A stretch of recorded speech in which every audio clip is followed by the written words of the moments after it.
Lena and Mariah had known each other since they were 7 years old. They lived on the same street, shared school lockers, and had sleepovers almost every weekend. Their friendship felt like it would last forever. They called each other soul sisters and dreamed of one day building something great together. After college, they decided to turn their shared passion for handmade jewelry into a small business. They called it Soul Crafts, a name that represented their bond. Lena was the designer, always sketching new ideas and creating unique pieces. Mariah handled the business side, marketing, social media, packaging. They were the perfect team. At first, sales were small, but they grew slowly and steadily. They rented a studio, hired 2 assistants, and even started receiving bulk orders from boutiques. Then came a life-changing opportunity. A major fashion brand in Berlin offered Lena a design internship. It was her dream job. She hesitated, afraid of leaving everything behind, but Mariah encouraged her. "You have to go," she said. "I'll hold things down here. We've got this." So Lena moved. They agreed she would still help remotely, design new collections, manage product lines, and they would split all earnings equally. Lena trusted Mariah completely. The first few months were fine. They had weekly video calls, and Lena received her share of the profits. But gradually, things changed. Mariah began canceling meetings, responding late, and seemed cold. Lena noticed changes on the website. Her name was no longer in the About Us section. All designs were now listed under Mariah's name. At first, Lena thought it was a mistake. But when she tried logging into their shared accounts, she found herself locked out. Confused and hurt, she flew home for a surprise visit. When she walked into the studio, it was bustling with activity. Their logo was everywhere, but Lena's name, her identity, her work, was completely erased. Employees looked at her like a stranger. Mariah appeared from the office, surprised but calm. "What are you doing here?" she asked, almost emotionless. Lena's voice trembled. "What happened? Why did you cut me out? We built this together." Mariah didn't flinch. "You left, Lena. I stayed. I kept it alive. Don't act like this wasn't going to happen eventually." Lena felt like the ground had crumbled beneath her. She had sacrificed so much, believing their friendship could survive anything. She had trusted Mariah not just with a business, but with her heart. Without legal agreements in place, Lena had no claim.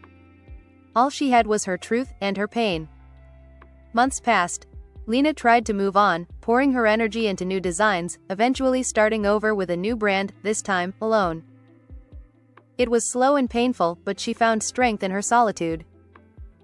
She learned to trust again, but more carefully. Years later, when she looked back at Soul Crafts, she didn't feel bitterness, just a quiet sadness. The kind that comes from realizing that the deepest wounds are made not by enemies, but by the people you thought would never hurt you. 2 years had passed since Lena walked away from Soul Crafts. The pain of Mariah's betrayal had changed her, hardened her, but also deepened her. She had stopped checking the old website, stopped watching interviews where Mariah claimed to have built her empire from nothing. That chapter was closed. But Lena wasn't finished. From a tiny studio apartment in Berlin, she slowly began designing again. She named her new brand, Ash Plus Bloom, symbolizing growth from ruin. At first, no one knew her. She posted her sketches on Instagram, worked freelance gigs to cover bills, and often doubted herself. But the fire inside her never went out. One night, her post featuring a necklace inspired by a broken wing went viral. Influencers began reaching out. Orders came in. Fashion magazines started noticing her. Lena didn't hire a team right away. She did the packing herself, included handwritten notes with every order, and made sure every piece told a story. Each design was a piece of her healing. Each sale, a small victory. Each returning customer, proof that her art still mattered. By the 3rd year, Ash Plus Bloom was featured in Vogue Scandinavia. Lena was invited to Paris Fashion Week as a guest designer. Investors approached her, but she stayed cautious. This time, everything had to be done on her terms. Then, one day, an unexpected email arrived.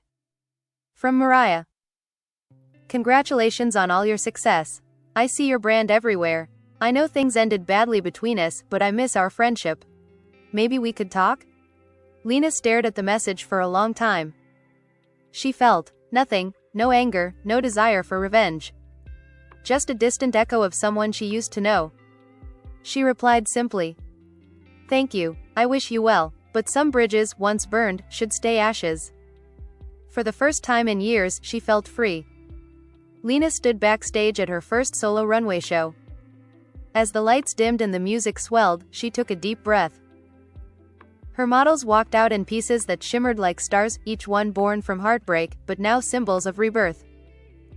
She had lost a friend, yes, but she had found herself. And that was the greatest victory of all.